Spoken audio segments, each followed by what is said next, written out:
Hello दोस्तों, मैं सुमन जी के गीत 01 में आप सभी का स्वागत करती हूँ। दोस्तों, मैं अपने इस यूट्यूब चैनल पे एक हवन गीत लेके आई हूँ। अगर मेरा वीडियो आप लोग को अच्छा लगे तो मेरे वीडियो को लाइक करें, चैनल को सब्सक्राइब करें और कमेंट में बताइए कि मेरा हवन गीत कैसे लगा आप लोग।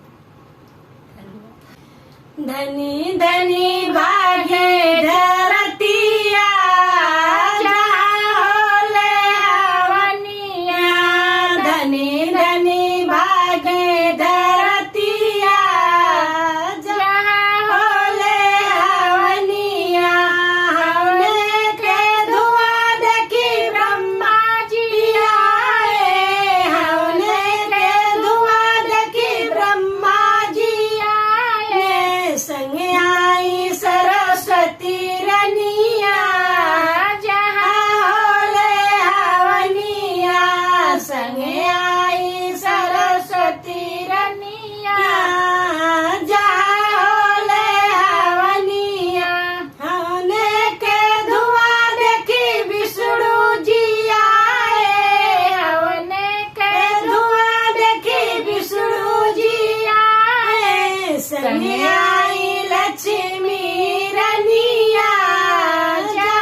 धनी